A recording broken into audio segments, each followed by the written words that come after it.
नमस्कार। नीलम चंद्रा जी के पेज पर मैं डॉक्टर रेणु मिश्रा आप सभी का बहुत बहुत स्वागत करती हूँ, अभिनंदन करती हूँ। आज हम संत साहित्य पर चर्चा करने और उस समय के कवियों की कविताएं सुनाने के लिए एकत्र हुए हैं। ये अनूप जलान जी का इनिशिएटिव है और पीछे मकसद ये था कि हम अगर ऐसे प्रोग्राम करेंगे तो हम उनके बारे में और जानेंगे, पढ़ेंगे और अपने दर्शकों को जो हमको सुन रहे हैं उनको भी हम सुनाएंगे, खुद भी ज्ञान अर्जित करेंगे और आपको भी उसके बारे में सूचनाएं देते रहेंगे। हम इसके पहले भी इस विषय पर प्रोग्राम कर चुके हैं और उसी कड़ी में आगे बढ़ाते हुए आज फिर उपस्थित हुए हैं। आज हमारे साथ मौजूद हैं डॉक्टर अपर्णा प्रधान। मैं अनुप जी से आग्रह करूंगी सबको दिखाएं जी। नमस्कार। अनुप जैन, प्रीति पांडे, डॉक्टर मंजू चौहान और वीणा जी, वीणा दीक्षित। आप ये सभी पेज के मूर्धन्य कवि कवित्री हैं जिनको आप हमेशा सुनते रहते हैं इस मंच पर। बहुत अच्छा लिखते हैं, बहुत अच्छा गाते हैं, बहुत अच्छा सुनाते हैं। लेकिन आज हम उस समय के कवियों की ही कविताएं, उनके द्वारा रचित कविताएं सुनाएं। हिंदी साहित्य का भक्ति युग संवत 1375 से 1700 ईस्वी तक माना जाता है और ये हिंदी का स्वर्ण युग भी माना जाता है। संत साहित्य में अधिकतर आध्यात्मिक विषयों पर अभिव्यक्ति हुई है। निर्गुण संत काव्य के अनेक धार्मिक संप्रदायों के प्रभावों को ग्रहण किया है। यह साधना तथा काव्य वैभव दोनों दृष्टि से बहुत ही संपन्न साहित्य है। संत का विचारधारा निजी ज्ञान और अनुभूतियों पर आधारित है।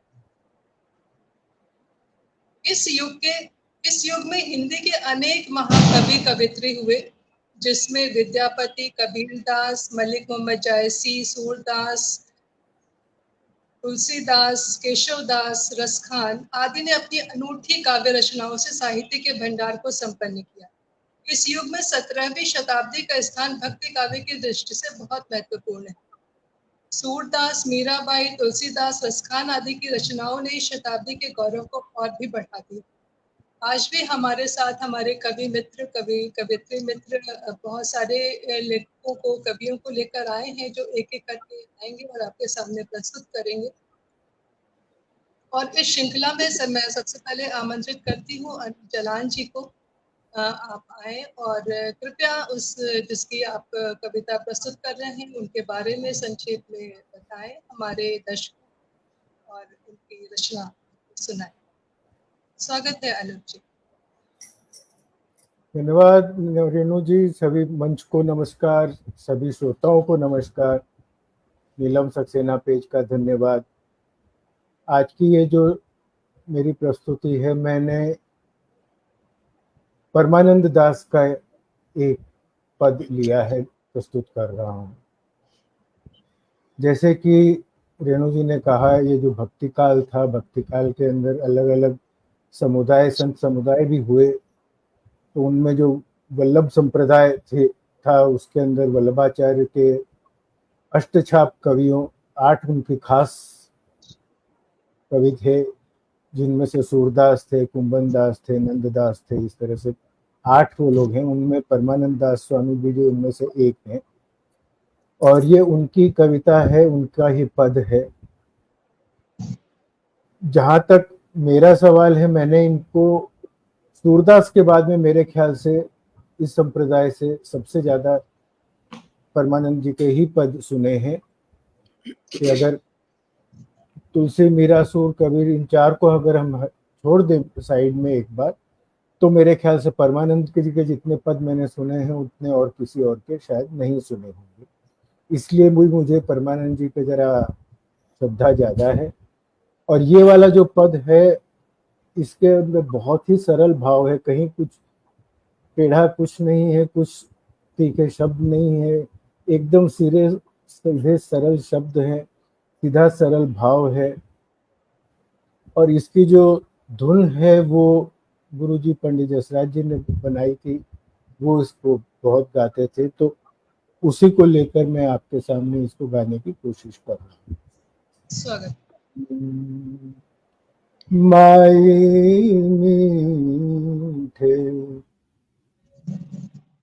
माई मीठे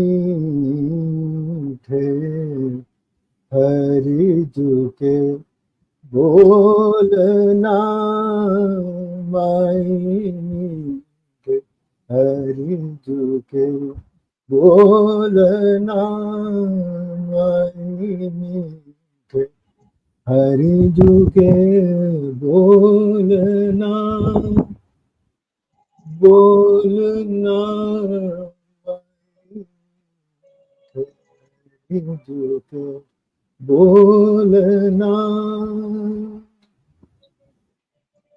पायन पैंझनी रुन झुन बाजे पायन पैंझनी रुन झुन बाजे आंगन आंगन डोलना आंगन आंगन डोलना माई मीठे हरि जुके बोलना काजल तिलक कंठ कठुलामणि काजल तिलक कंठ कठुलामणि पीतांबर को चोलना पीतांबर को चोलना माई मीठे हरि जुके बोलना परमानंद दास को ठाकुर परमानंद दास को ठाकुर गोपी झुलावे झूलना गोपी झुलावे झूलना गोपी झुलावे झूलना झूलना झूलना। बहुत बढ़िया, बहुत बढ़िया, बहुत बढ़िया, मधुर, अच्छी प्रस्तुति अनूप जी। संत काव्य भगवान या दिव्यता के प्रति अद्भुत भक्ति और प्रेम का अभिवादन करता है। यह काव्य आध्यात्मिक साधना और प्रेम की महत्वपूर्ण भूमिका निभाता है। संत काव्य में साधना, साधुता और त्याग के महत्वपूर्ण संदेश होते हैं। मुख्य रूप से श्रृंगार रस प्रभावी होता है। संत काव्य को विद्वानों ने कई नामों से संबोधित किया है। आचार्य रामचंद्र शुक्ल संत काव्य को निर्गुण ज्ञानश्रयी शाखा, डॉक्टर हजारी प्रसाद द्विवेदी ने इसे निर्गुण भक्ति काव्य और राम कुमार वर्मा ने इसे संत काव्य परंपरा नाम से अभिहित किया है। संत काव्य जिसे भारतीय संतों द्वारा रचा गया है, विशेषकर भक्ति और प्रेम केंद्रित होता है। और इसी पर आधारित मैं अब अपनी अगली कवित्री डॉक्टर अपर्णा प्रधान जी को आमंत्रित करती हूँ। वो हमें गा के सुनाने वाली है। और किसने लिखा है, क्या सुना रही हैं, आप उनसे जानिए। स्वागत है डॉक्टर अपर्णा प्रधान जी। धन्यवाद रेणु। सूफी जो है, सूफियों की खासियत है कि वो उनका संगीत और कलाम जो है वो रूह से जुड़ जाता है जब वो लोग गाते हैं। और मैं आज आपके सामने एक बहुत मशहूर जो सूफी कलाम है, दमादम मस्त कलंदर, वो लेके आई हूँ। ये सूफी दार्शनिक और संत लाल शाहबाज कलंदर के बारे में है। उन्हीं का उनके बारे में वो जो गीत है, इसकी दो राय हैं। एक लोग कहते हैं कि ये उन्होंने लिखा था, कुछ लोग कहते हैं कि ये उनके सम्मान में ये लिखा गया था। तो खैर जो भी है, गीत बहुत अच्छा है। और ये जो सूफी संत थे, इनका असली नाम था सैयद मोहम्मद उस्मान मरवंदी, और कहा जाता है कि ये लाल वस्त्र धारण करते थे, इसलिए उनके नाम के साथ में लाल जोड़ा गया है। दमादम मस्त कलंदर, अली दम दम दे अंदर, लाल इनके गाने में आप सुनेंगे वो बार बार आ रहा है। तो ये शाहबाज कलंदर जो थे, ये सिंध प्रांत में थे, और सेवण जो है वो इनका गांव था, वहां पे ये रहते थे। ये मजहब के जानकार माने जाते थे, और इन्हें तुर्की, सिंधी, पश्तो, फारसी, अरबी और संस्कृत में भी बहुत महारत हासिल थी। और 98 इयर्स की उम्र में इनका निधन हुआ, और उनकी मौत के बाद 1356 में उनकी कब्र के पास ही एक दरगाह का निर्माण किया गया, जिसको लाल शाहबाज कलंदर की मज़ार कहते हैं, और हर साल वहाँ पर 3 दिन का दिवस मनाया जाता है। तो उन्हीं के बारे में मैं आपको ये उन गीत सुना रही हूँ। आपने सुना होगा, ये बहुत लोगों ने गाया है, रूना लैला ने गाया है, सेमी क्लासिकल सिंगर्स ने गाया है, और जो खास करके सूफी गाने गाते हैं उन्होंने तो ऐसा गाया है कि आप उसी में एकदम लीन हो जाएंगे। मैं भी कोशिश कर रही हूँ आपको सुनाने की। हो लाल मेरी पत रखियो भला झूले लालण, सिंधड़ी दा सेवण दा सखी शाहबाज कलंदर। होय दमादम मस्त कलंदर, दमादम मस्त कलंदर, अली दम दम दे अंदर। हो लाल मेरी, हो लाल मेरी, चार चिराग तेरे बलन हमेशा, चार चिराग तेरे बलन हमेशा। पंजवा में बालन आई भला झूले लालण, सिंधड़ी दा सेवण दा सखी शाहबाज कलंदर। होय दमादम मस्त कलंदर, दमादम मस्त कलंदर, अली दम दम दे अंदर, अली दा पहला नंबर। हो लाल मेरी, हो लाल मेरी, हिंद सिंध पीरा तेरी नौबत बाजे, हिंद सिंध पीरा तेरी नौबत बाजे। नाल बजे खड़ी आल भला झूले लालण, सिंधड़ी दा सेवण दा सखी शाहबाज कलंदर। हाय दमादम मस्त कलंदर, अली दम दम दे अंदर। हो लाल मेरी, हो लाल मेरी, मावानू पीड़ा बचड़े देंदा। ये जो है 4 पंक्तियां, इसका मतलब है जो उनकी मज़ार पे जाके बच्चे के लिए दुआ मांगता है उसको बच्चा मिलता है, बहनों को भाई मिलता है। मावानू पीरा बचड़े देंदा, पैणानु देना है वीर भला झूले लालण, सिंधड़ी दा सेवण दा सखी शाहबाज कलंदर। हाय दमादम मस्त कलंदर, अली दम दम दे अंदर, दमादम मस्त कलंदर, अली दम दम दे अंदर। हो लाल मेरी, हो लाल मेरी, उच्चा रोजा पीरा तेरा, उच्चा रोजा पीरा तेरा, हेठ वगे दरियाए भला झूले लालण, सिंधड़ी दा सेवण दा सखी शाहबाज कलंदर। ओए दमादम मस्त कलंदर, अली दम दम दे अंदर। हो लाल मेरी, हो लाल मेरे, हर दम पीरा तेरी खैर होए, नाम अली बेड़ा पार लगा झूले लालण सिंधड़ी दा, सेवण दा सखी शाहबाज कलंदर, हाय दमादम मस्त कलंदर, दमादम मस्त कलंदर, अली दम दम दे अंदर, दमादम मस्त कलंदर, हो लाल मेरी, हो लाल मेरी। धन्यवाद। वाह।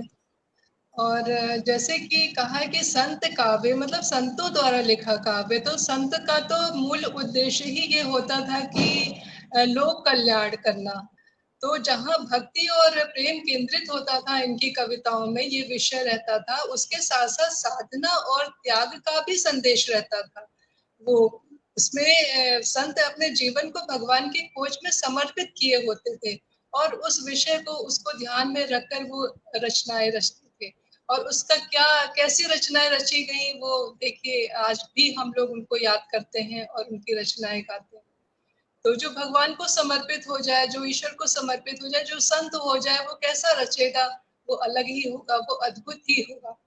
तो ये पहली बारी गाना 700 साल पहले गाया गया था और आज तक ये गाना गाया जा रहा है। ये एकदम से जो मज़ारों पे गाना होता है उसमें तो सब लोग एकदम, ये कव्वाली के फॉर्म में गाया जाता है और एकदम झूम जाते हैं लोग वहाँ पे। ये और अपू जी, इसमें एक और चीज नई मुझे जो ध्यान में आई, हाँ बताइए। कि क्योंकि ये सिंध प्रांत में बहुत फेमस रहा और कलंदर जी भी, शाहबाज कलंदर भी वहाँ ज्यादा फिर उनका वो था, फॉलोइंग वहाँ ज्यादा थी।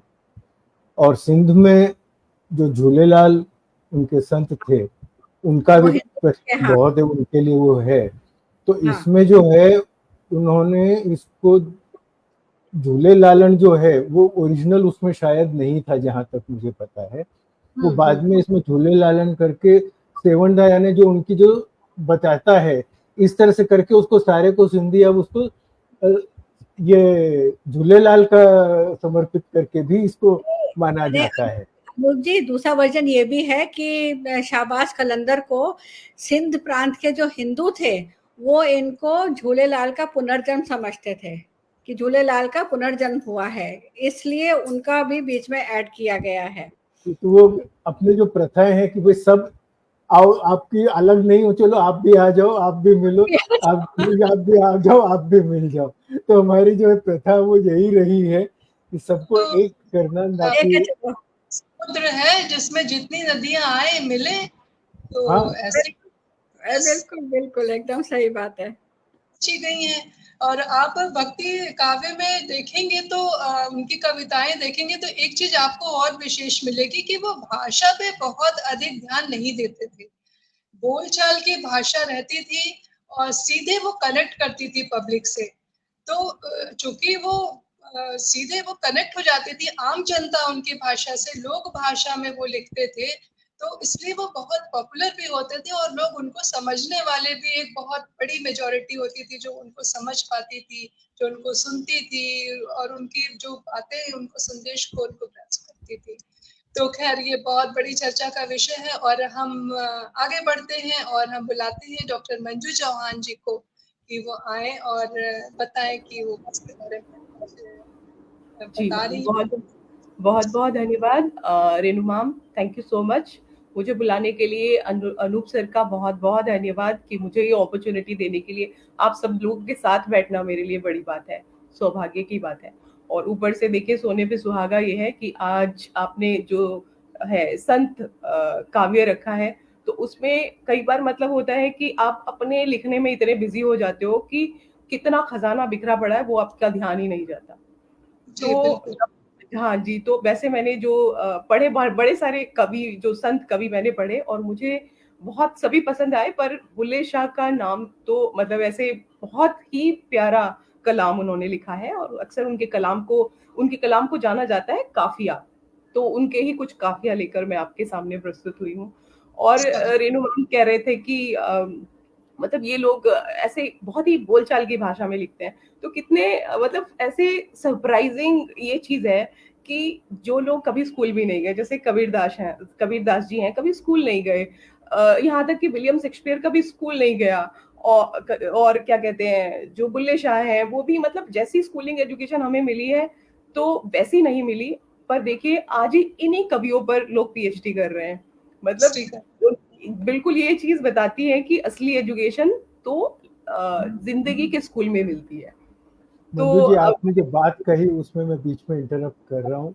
मेरे जो काव्य गुरु जी हैं, वो उनका ये ऑलवेज, ये आप जो बोले वो बात वो सदा बोलते हैं कि बोले इनके लिखे काव्य को 500-600 साल हो गए, 500 साल बाद में इनके ऊपर पीएचडी के स्कॉलर्स भी उसके ऊपर चर्चा करते हैं, और सड़क पर जो अंगूठा छाप लड़का है वो भी इसके ऊपर चर्चा करके आपको इसका अर्थ समझा सकता है। बोले 500 साल बाद में आपको मेरे को कौन पहचानेगा। तो ये उनकी खास बात है कि इस तरह की उन्होंने काव्य की रचना की है। जी बिल्कुल बिल्कुल सच कह रहे हैं आप। तो इसीलिए मैंने एक ऐसे ही कवि को, क्योंकि शर्त ये थी कि कबीरदास जी को नहीं लेना है, तो कबीरदास जी के ही जो कहेंगे दूसरे भाई हैं बुल्ले शाह जी, तो उन्हीं का कलाम मैं आपके सामने प्रस्तुत कर रही हूँ। तो उन्होंने बुल्ले शाह जी हैं, उनका नाम था पहले अब्दुल शाह। तो उन्होंने अपनी जाति से छोटे इंसान को अपना गुरु बनाया, इनायत कादरी, जो उनकी जाति के हिसाब से छोटे थे। तो उन्होंने उस टाइम उनके जो परिवार वाले थे तो उनके पास आए और उनको बोला कि भाई तुम ऐसा गलत कर रहे हो। तो बहुत ही सुंदर तरीके से उन्होंने अपने कलाम में लिखा है कि बुल्ले नू समझावड़ आइया पैरना ते भर जाइया। मैं गा के सुनाती हूँ आपको। बुल्ले नू समझावण आइया पैणा ते पर जाइया मन ले बुलिया साडा कहना छड़ दे पल्ला राइया आल नबी औलाद अली नू तू क्यों लिखा लाया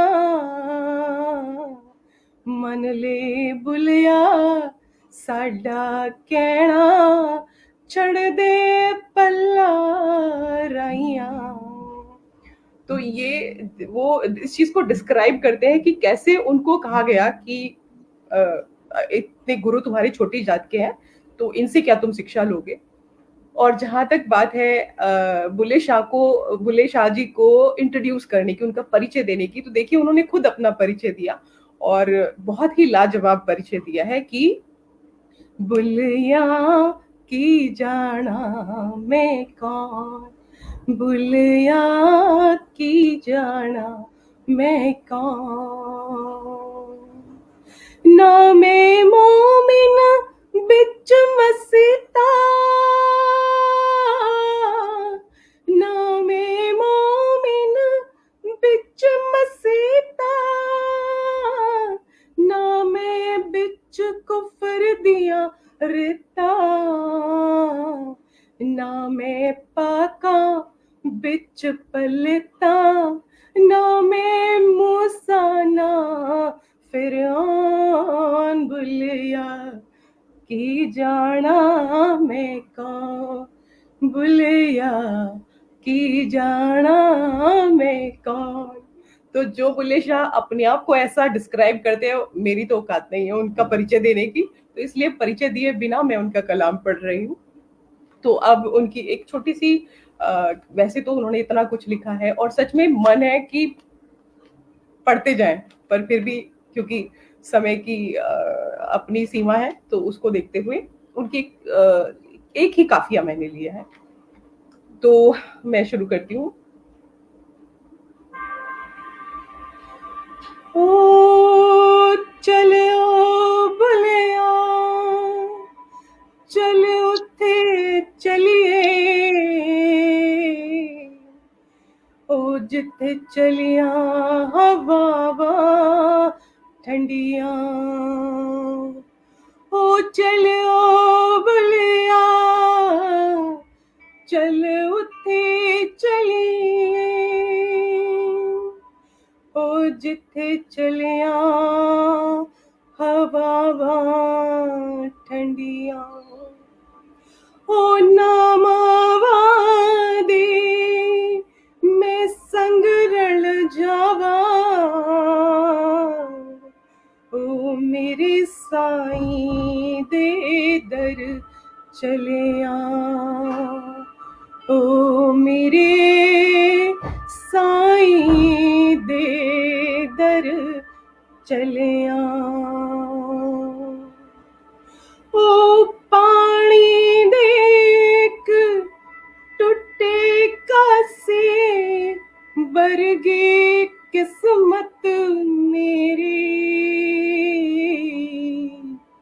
एक दिन मिट्टी संग रलना तू होना खाक दी डेरी ओ पल्ला फड़ ले सोने माहीदा ओ पल्ला फड़ ले सोने माहीदा ओ तेरी होवे पार जो बेड़ी ओ पल्ला फड़ ले सोने माहीदा तेरी होवे पार जो बेड़ी ओ चल बुलिया चल उत्थे चलिए जिथे ना तेरी ना मेरी जिथे ना तेरी ना मेरी रांझा रांझा करती हुण मैं रांझा रांझा करती हुण मैं आपे रांझा होई रांझा रांझा करती हुण मैं आपे रांझा होई सयोनी मैं आपे सयोनी मैं आपे सयोनी मैं आपे रांझा होई सयोनी मैं आपे रांझा होई सद्दोनी मैनू दी दो रांझा सद्दोनी मैनू दी दो रांझा हीर ना क्यों कोई रांझा रांझा करती करती आपे हीर में हुई सद्दोनी मैनू दी दो रांझा हीर ना क्यों कोई सयोनी में आपे सयोनी में आपे रांझा हुई सयोनी में आपे रांझा हुई रांझा में बिच में रांझे बिच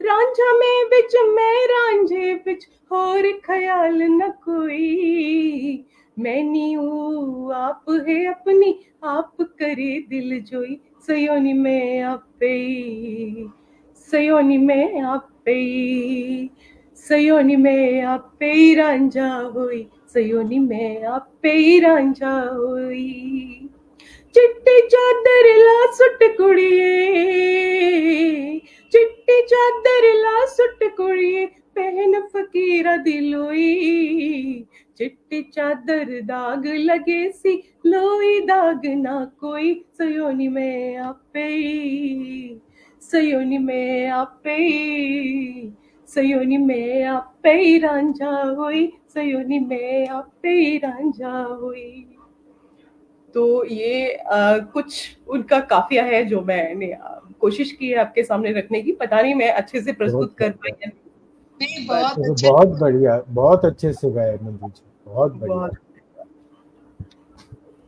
अपर्णा जी की तबीयत खराब है तो वो चली गई हैं कोई बात नहीं और बहुत अच्छी प्रस्तुति थी मंजू चौहान जी आपकी और बहुत अच्छा आपने गाया बहुत अच्छा अच्छी रचना प्रस्तुत की इतना बढ़िया वो लोग लिखते थे तो भक्ति काव्य में सगुण और निर्गुण दोनों ही धाराएं थी सगुण में राम भक्ति कृष्ण भक्ति दो धाराएं थी कुछ राम के भक्त थे कुछ कृष्ण के भक्त थे और उसमें अपनी कविताएं लिखते थे तो और निर्गुण में ज्ञान मार्गी थे पर उस दोनों में एक चीज थी कि लोक कल्याण लोगों की मदद के लिए उनमें सभी संदेश रहता था कि वो जनता का किस तरीके से वो भला कर पाए समाज की जो कुरीतियां हैं उनको कैसे दूर कर पाए उस पर वो जरूर लिखते थे और उसमें कुछ ना कुछ संदेश जरूर होता था, चाहे वो किसी भी मार्ग के हो। भक्ति काव्य की ये एक विशेषता थी। तो अब हम आगे बढ़ते हैं और बुलाते हैं प्रीति पांडे जी को। वो लखनऊ से जुड़ रही हैं और हम आमंत्रित करते हैं आपको अपने अपने पसंदीदा कवि के बारे में थोड़ा सा बताएं और उनकी रचना हम सबके सामने प्रस्तुत करें। स्वागत है। Thank you so much the, thank you so much मुझे बुलाने के लिए, और सभी को मैं नमस्कार करती हूँ। और बहुत धन्यवाद करना चाहूंगी अनूप भैया का, जिन्होंने आज इतना सुंदर जो है हम सबके लिए एक अपने कवि भक्ति काल से रिलेटेड जो कवि हैं उनके बारे में बोलने का, उनके पद को सुनाने के लिए हम लोग को मौका दिया। क्योंकि दी वाकई में आज के टाइम में ना लोग भक्ति से काफी दूर हो रहे हैं, या भक्ति का मीनिंग ही खत्म होता जा रहा है। भक्ति का मीनिंग क्या है? और जैसा भी आपने कहा, इसकी दो शाखाएं थी, निर्गुण और सगुण। तो दोनों ही जो भी माध्यम हो, चाहे वो ज्ञान मार्गी हो या वो प्रेम मार्गी हो, वो जाता तो सीधा ही जो है वो भक्ति की तरफ था। और वो भी एक लोक कल्याण के लिए था। ये एक स्वर्ण युग है, क्योंकि इसने इतने अच्छे कवि दिए, इतने अच्छे पद दिए।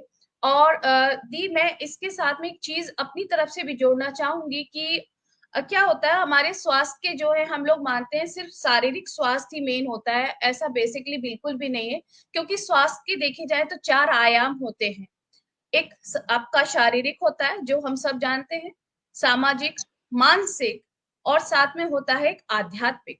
तो जो भक्ति मार्ग होता है वो आपको आध्यात्मिकता से जोड़ता है।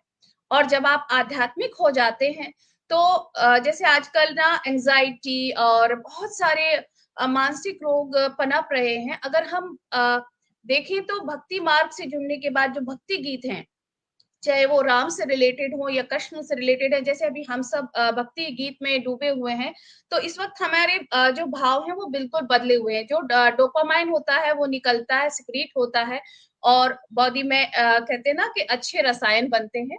सो मैंने फूली बाई को चुना। और फूली बाई क्योंकि एक बहुत ही किसान परिवार से जन्मी थी, बहुत ही छोटे घर से थी, और उन्होंने अपनी बहुत ही सरल भाषा में जनमानस को प्रेरित किया है राम भक्ति के लिए। तो मैं उन्हीं का छोटा सा एक जो दोहा है वो आप सभी को, छोटे छोटे दोहे हैं वो बताना चाहूंगी कि उन्होंने किस तरीके से राम के प्रति अपने नेह को दर्शाया है। और ये भी नागौर राजस्थान से थी, जहाँ की हमारी मीराबाई थी। और इनका जो दोहे हैं उनका नाम है, राम रस भीजती मैं भूलगी संसार। राम रस भीजगी मैं भूलगी संसार। राम रस भीजगी मैं भूलगी संसार।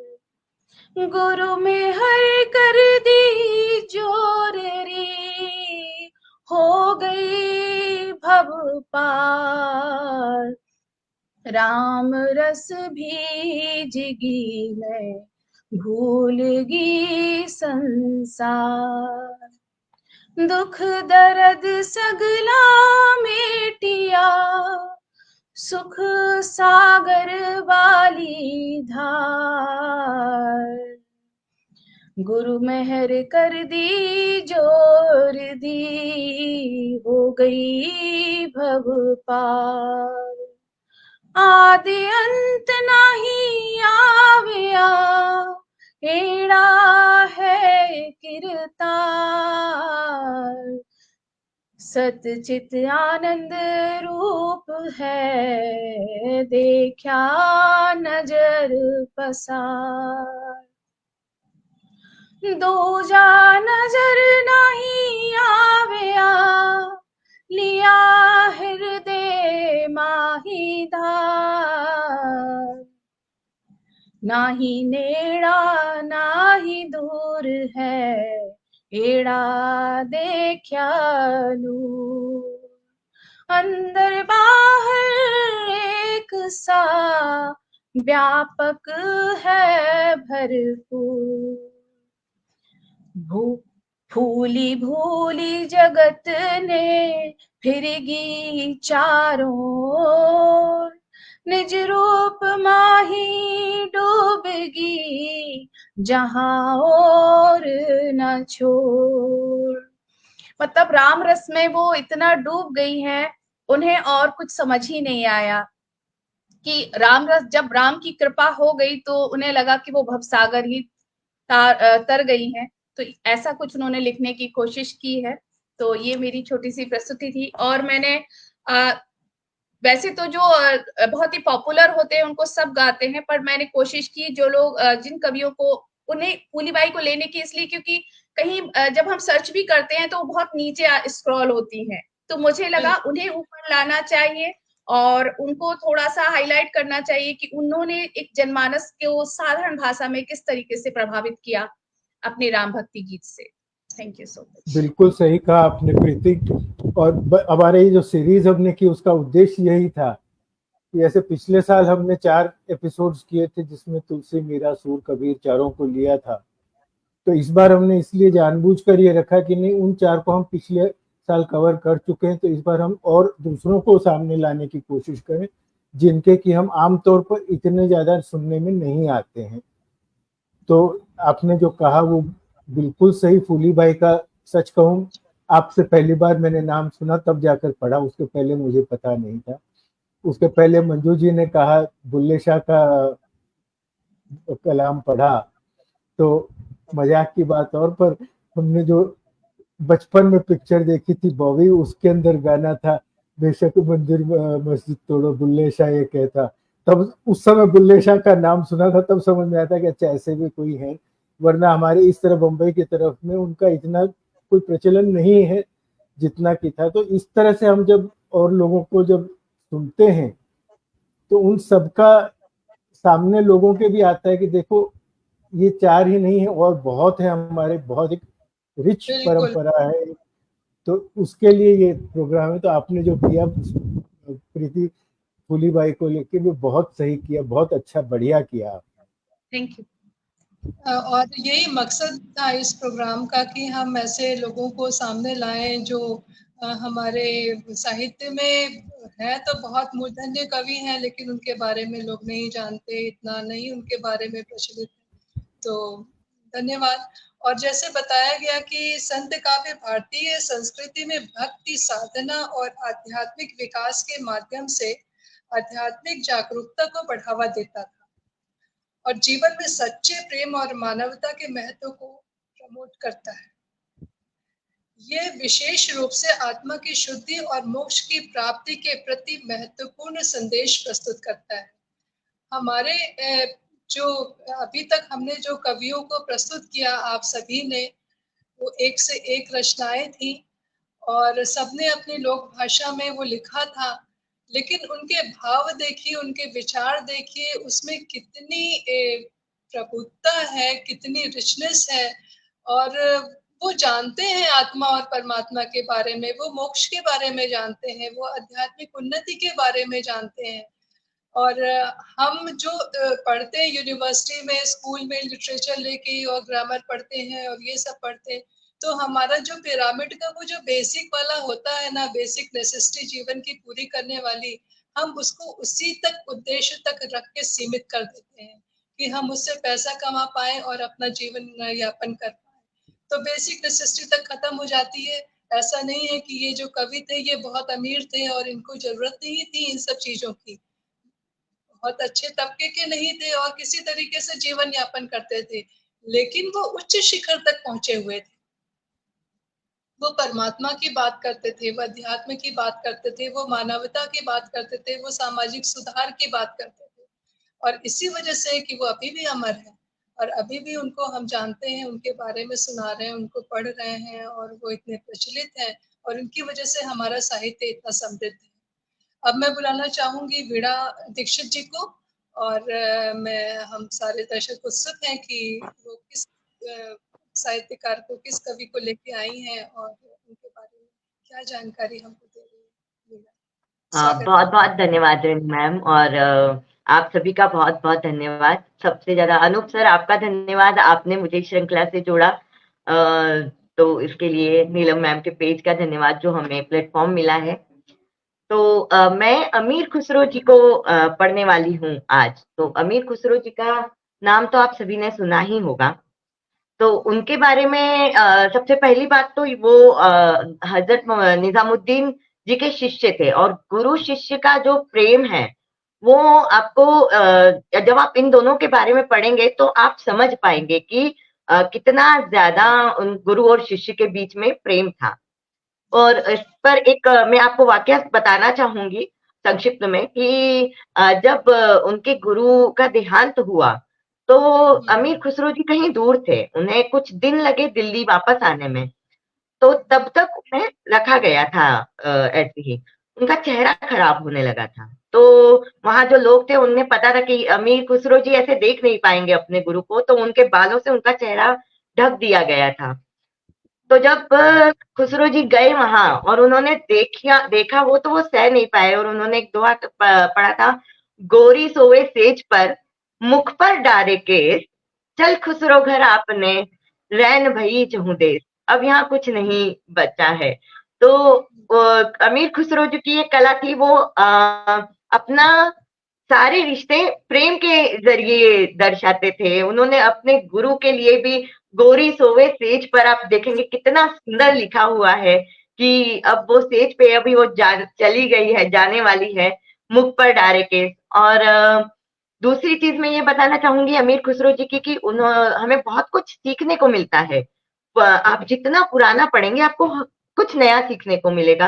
तो उन्होंने कहामुखरियां बहुत लिखी हैं, जिनमें जो भी उनके पद्य होते थे उनके दो मीनिंग निकलते थे, तो आप कंफ्यूज हो जाएंगे कि ये किस बारे में बात करें। और अंत की लाइन में वो लिखते थे, का सखी साजन ना सखी बादल, कुछ इस तरह से। आप जब पढ़ेंगे तो आपको अच्छा लगेगा, मतलब काफी अच्छी चीज है। इसका रांझना मूवी में पूरा एक गीत इस पर बना गया है। तो नई जनरेशन अभी भी इनसे बहुत कुछ सीख सकती है, जितना हम पढ़ेंगे उतना सीखेंगे।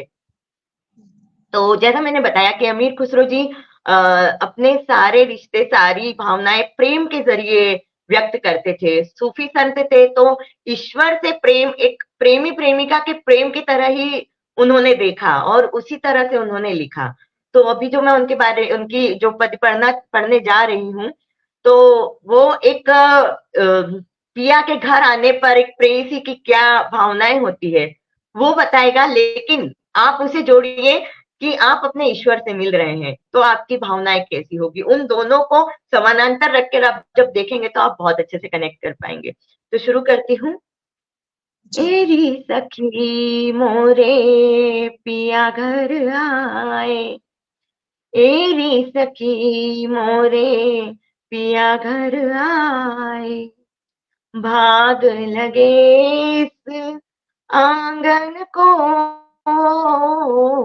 भाग लगे इस आंगन को, अपने पिया की मैं बलि बलि जाऊं, अपने पिया की मैं बलि बलि जाऊं, चरण लगायो निर्धन को, चरण लगायो निर्धन को, एरी सखी मोरे पिया घर आए, भाग लगे इस आंगन को, मेहंदी कजरा मांग सजाए, देख सुरतिया अपने पिया की, देख सुरतिया अपने पिया की, हार गई मैं तो तन मन को, एरी सखी मोरे पिया घर आए, जिसका पिया संग बीते सावन, जिसका पिया संग बीते सावन, उस दुल्हन की रैन सुहागन, उस दुल्हन की रैन सुहागन जिस सावन में पिया घर नाही, जिस सावन में पिया घर नाही, आग लगे उस सावन को, आग लगे उस सावन को, तेरी सखी मोरे पिया घर आए।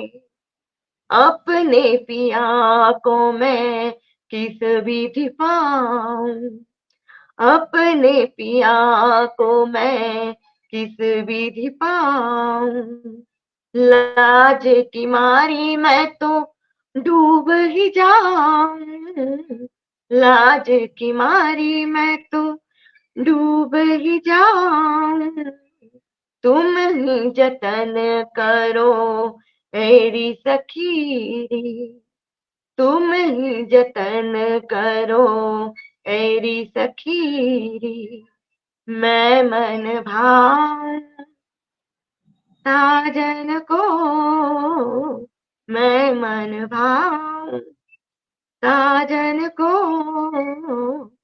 मेरी सखी मोरे पिया घर आए।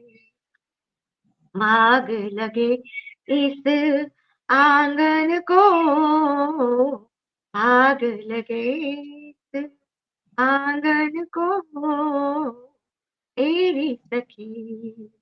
धन्यवाद। बढ़िया मीना, बहुत अच्छा गाया आपने और बहुत अच्छी प्रस्तुति और सत्काव्य था, वो तो था ही उच्च कोटि का। तो अब हम ये अपने अंतिम बहुत ही अच्छा गाया आपने सच में वीणा, और मजा आया इसमें। और रेणु जी, अब आप भी कुछ प्रस्तुत करिए प्लीज। जी, तो आप सभी को हमने सुना और मैं लाई हूँ रसखान को। ठीक है, हमने रसखान को स्कूल में पढ़ा था, सुना था, लेकिन इस समय, इस उम्र में जब आप उनकी रचनाएं पढ़े तो वो अलग भाव पैदा करती हैं। शायद अब हम और अच्छे से उनको समझ पाते हैं। तो मैंने सोचा कि इनको बिल्कुल। रिवाइव किया जाए और रसखान की रचना एक बार फिर आप सबके सामने प्रस्तुत किया जाए। रसखान के बारे में सभी जानते हैं, उनका असली नाम सैयद इब्राहिम था। उनका जन्म पिहानी में हुआ था और कहा जाता है कि वो अकबर के समय में थे और दिल्ली में रहते थे। पर वहाँ गदर के समय से वो वापस आ गए थे मथुरा। कहते हैं कि वो लौकिक प्रेम को उन्होंने अलौकिक प्रेम में कन्वर्ट कर दिया था। मथुरा आने का कारण मैंने कहीं पढ़ा कि कोई उनकी प्रेमिका थी जिसकी वजह से वो आ गए थे मथुरा। लेकिन वहाँ कृष्ण भक्ति से इतने अभिभूत हुए कि उनका जो लौकिक प्रेम था वो कन्वर्ट होके वो कृष्ण के प्रति समर्पित हो गया और उसके बाद उन्होंने एक से एक रचनाएं लिखी। उनकी भाषा पर्याप्त परिमार्जित, सरस और काव्योचित थी। ब्रज भाषा में जितनी उत्तमता से आपने हृदय के भाव को व्यक्त कर सके, उतना बड़े बड़े कवि भी नहीं कर पाते थे। उनके लिए भी ये चीज कष्ट साध्य थी। उनकी परमोत्कृष्ट विशेषता यह थी कि उन्होंने लौकिक प्रेम को भगवत प्रेम में रूपांतरित कर दिया। उनके कवि थे विठल नाथ गुरु और उनका असली नाम था सैयद इब्राहिम। उनकी दो रचनाएं हैं, सुजान रसखान और प्रेम वाटिका। वो बहुत काव्यात्मक उनका नहीं रहता था कि बहुत ग्रामेटिकली करेक्ट हो। वो मुक्तक के रूप में लिखते थे और कुछ पद मैं उनके आप सबके सामने प्रस्तुत करने जा रही हूँ। और कितना मनोहर लिखते थे, आप सुनेंगे तो सच में वो इतना रस भरा होता था उनका काव्य। तो उसी से उनको ये पदवी दे दी गई थी, रस खान, रस के खान हो वो। तो वैसे ही उनका था। आप सुने, कृष्ण के बारे में लिख रहे हैं और वो जो जितने कृष्ण से प्रभावित थे उतना ही वो कृष्ण की भूमि से भी प्रभावित थे। जितना उन्होंने कृष्ण के बारे में लिखा वो ब्रज के बारे में भी लिखा, वहां की मथुरा के बारे में भी लिखा। वो भी उनको इतनी प्रिय थी वो जगह। उसमें लिखा भी, मानुस हो तो वही रस खान, बसो मिले गोकुल गाँव के ग्वाल, जो पशु हो तो कहाँ बस मेरो, चरो नित नंद की धेनु मझारन, वाहन हो तो वही गिरि को, जो धर का छत्र पुरंदर कारण, जिसको उंगलियों पे उठाया था पत्थर हो, तो वही उसी गिरी का पत्थर हो जिन्होंने उंगली से उठाया था इंद्र से रक्षा करने के लिए। जो खग हो तो बसेरो करो, मिल काले दिकूल कदम्ब की हारन। तो ये तो उन्होंने बताया उस जगह के बारे में, इसका पूरा वर्णन उन्होंने कर दिया। अब कृष्ण के बारे में वो कह रहे हैं, वो सुनिए। शेष गणेश महेश दिनेश, सुरेश जाय निरंतर गावे। सोचिए कौन है? शेष गणेश महेश दिनेश, सुरेश जाय निरंतर गावे। जाहि अनादि अनंत अखंड, छेद अभेद सुबेद बतावे। नारद से सुख व्यास रहे, नारद से सुख व्यास रहे, चिहारे तो कोई पार न पावे। कोई पार नहीं कर सकता, पार पाता। ताही अहीर की छोर, छछिया भर छाछ पे नाच नचावे। कितना सुंदर। सच में ये बहुत ही बढ़िया ये है। कहा उनको एक तरफ से न सब उन्होंने कि ईश्वर से उनसे किया, वो कहा बोले कि ये ग्वालन है, वो इतनी सी छाछ दिखा के लिए छाछ पिलाएंगे तो नाच दिखाएगा तो हम इतनी सी छाछ दे देंगे पीने। ये मतलब जो बाप रे बाप, इसका सच में कुछ बराबरी नहीं हो सकती। छो हरिया छछिया भर छाछ पे नाच नचावे। अब एक और सुनिए। कानन दे अंगुरी रही हो, कान में उंगली डाल लूंगी, जब ही मुरली धुन मंद बजाई है। जब भी वो मुरली बजाएंगे धीरे धीरे मैं कान में उंगली डाल लूंगी। माहिन तानन सो रस खान, अटा चढ़ी गोदन गई है पे गई है। तेरी कहा सिंगार ब्रज लोगनी, काल कोई कितनो समझई है। मायरी या मुख की मुस्कान, संहारे न जाइए ना जाइए ना जाइए। क्या मतलब उन्होंने रचना रच दी। और आगे सुनिए। मोर पखा मुरली बनमाल, लख्यो ही में हीरा उमझोरी। ता दिन तय बैरिन को, काहि कौन न बोल बोल सहोरी। अतो रस खान स्नेह लग्यो, कोई एक कहो कोई लाख कहो री। ओ सो रंग रह्यो न रह्यो, एक रंग रंगीले सो रंग रह्यो, रंग रंगीले सो रंग रह्यो। तो ये कुछ पद थे रसखान के जो मैंने आपके सामने प्रस्तुत किए। इनको जितनी बार भी पढ़ा जाए, जितनी बार भी सुना जाए, ये एक अलग रस पैदा करते हैं, एक अलग मस्ती में ये ले जाते हैं। और वो जब आप इमेजिन करते हैं कि वो कैसे रहे होंगे, उस समय का काल कैसा रहा होगा, जब वहाँ कन्हैया होंगे, वो बंशी बजाते होंगे और मोहित होके सारी बाल बाल तो कहिए ही कहिए, वो गैया भी सारी चली आती थी और बचना मुश्किल था। तो बेचारी गोपियों ने कैसे कहा कि मैं तो कान में उंगली डालूंगी, किसी तरह नहीं सुनूंगी। तभी उनकी मधुर तान से बचना मुश्किल है और उनसे मोहित होना संभव है। तो अब हमारा आज का कार्यक्रम यही समाप्त होता है।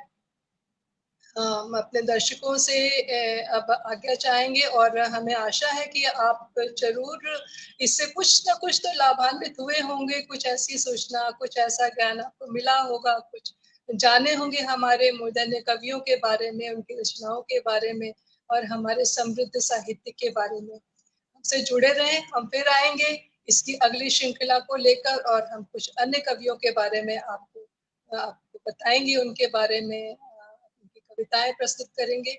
हमारे साथ जुड़ने के लिए, अपना समय देने के लिए आप सभी का बहुत बहुत धन्यवाद। और अपर्णा जी चले गई, नीलम चंद्रा जी का बहुत धन्यवाद। हमको ये मंच वो देती हैं। हमारे साथ जुड़े हुए सभी कवित्रियों का और अनूप जी का, वीणा का, प्रीति का, मंजू जी का, सभी का बहुत धन्यवाद कि आप लोग आए, आपने अपनी प्रस्तुतियां दी और हम सबको अपने ज्ञान से बहुत बहुत धन्यवाद। शुभ रात्रि, शब्बा खैर, शुभ रात्रि।